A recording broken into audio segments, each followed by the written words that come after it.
From drought to the search for a pair of missing siblings and endless construction, we've tallied the top news stories of 2025 in the Maritimes from A to Z. Tonight, CTV's Stephanie Seekos guides us through the first part of the alphabet.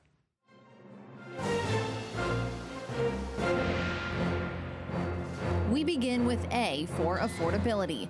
Between the price of groceries, housing, and energy across the Maritimes, the cost of living was a challenge for a growing number of people. All of our meals have more people in them. We have more people coming to the door looking for emergency food supplies. Recent data suggests 1 in 5 Canadians face moderate or severe food insecurity. B is for budgets. Both the New Brunswick and Nova Scotia governments are predicting record deficits for the 2025-26 fiscal year.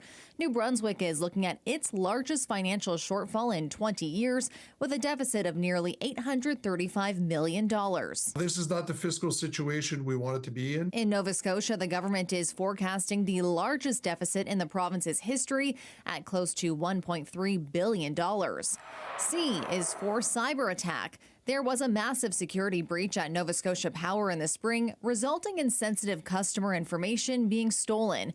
Initially, the utility said roughly 277,000 customers were impacted, but a later report revealed all customers may have been affected. The stolen information included birth dates, social insurance numbers, and bank account information, some of which was published on the dark web.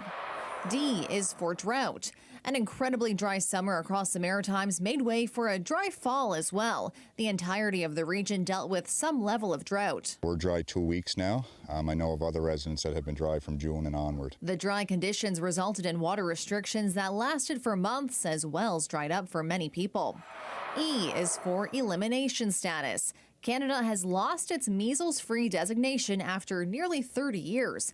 The Pan American Health Organization stripped Canada of the status because of a failure to curb a year-long outbreak. Officials are hopeful if numbers trend down, Canada can regain its status.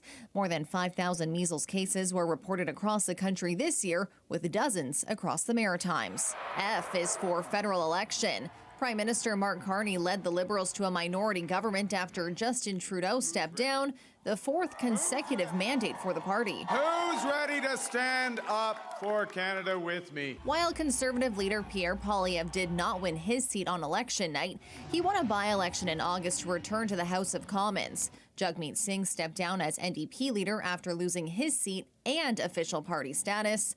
There has been some floor crossing recently in the House, including Nova Scotia MP Chris D'Entremont, who joined the Liberals from the Conservatives. G is for graffiti. Anti-Semitic messaging was spray-painted on all 3 synagogues in Halifax in September, which included hateful and violent language and symbols. 2 people have since been charged with public incitement of hatred, mischief, and property damage. Security cameras outside one of the synagogues helped police make the arrests.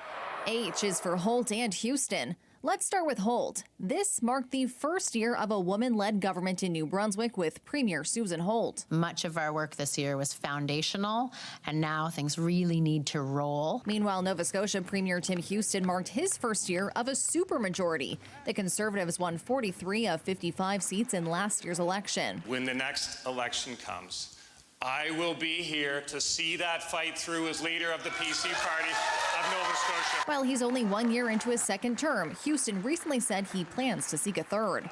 I is for Irving Oil. The company announced a major upgrade to its St. John refinery with a $100 million price tag. The money is for a critical processing unit which produces both gasoline and diesel. The project was expected to bring in about 675 skilled workers. The refinery is the largest in Canada. That concludes part 1 of our A to Z series, looking back on some of the most notable stories from 2025.